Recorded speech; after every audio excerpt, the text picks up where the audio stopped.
Anthony Skinner, welcome back now to our second installment in our new series, The Enneagram and Parenting.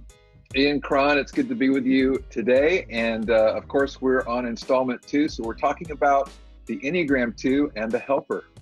That's right, man. What child does not want a parent whose God-given superpower is sensing and meeting their needs in a wise and skillful way? I mean, what a great parent.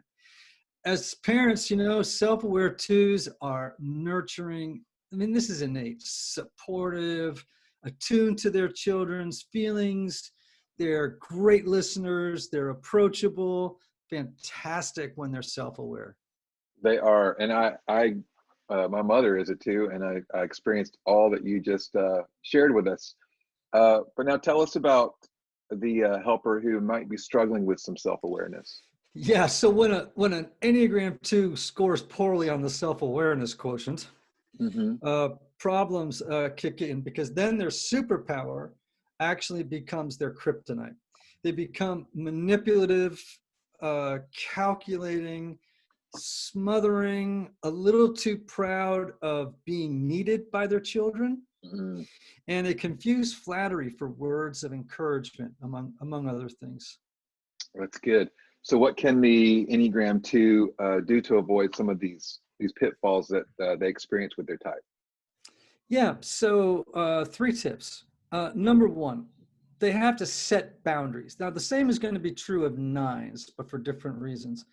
Helper parents who lack self-awareness tend to become overly permissive with their children, like setting boundaries with their kids, saying this is a line that you cannot cross. So one of the things that 2s and 9s, but we're talking about 2s right now, don't realize is, even if they don't look like it, your kids want clear boundaries. That's good. Children who don't have clear boundaries will not only step over them, they feel anxious. Right. Scary. They feel anxious in the world. So 2s have to clearly set limits and consequences for unacceptable behavior without worrying that they're going to lose their children's love for it. Loving your kids without setting boundaries leads them to taking advantage of you. Wow, that's good. How about another tip? Tip number 2. Yeah, resist rescuing. That's a good one. It's a good one, right? So this is important for 2s. I think our role as parents is to support our kids when they're going through a difficult season.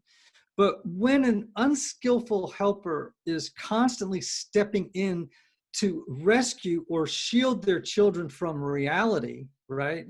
It deprives them of the opportunity to develop their own coping strategies in the world, right?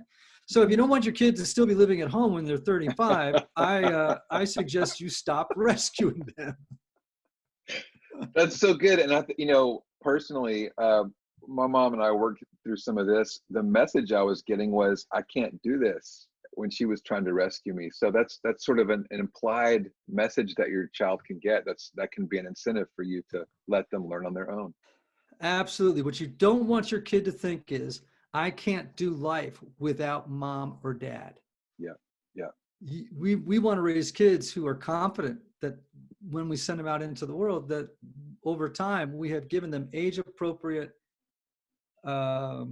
freedom to make their own mistakes without our rescuing them, so they go out into life and do the same without us. Very good. Okay, how about tip number 3? Yeah, tip number 3 is invest in yourself. Okay. It's easy for builders to build their whole lives around meeting the needs of their children in order to glean or derive a sense of identity, really, just from their kids. So I'm always encouraging 2s to make time to develop outside hobbies, interests, relationships that they enjoy and that don't include their children.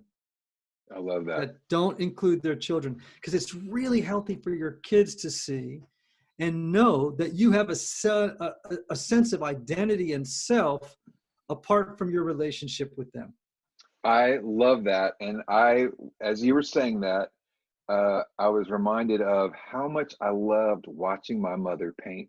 She painted, Mm, and I took so much joy in watching her be satisfied with something that didn't include me, a passion of her own. that's right. Yeah, That's that's modeling good differentiation between mom and children. Our yeah. world needs lots of healthy helpers when they are healthy and self-aware. Beautiful. So twos, you got this. You got this. We love you. Yeah, love you. See ya.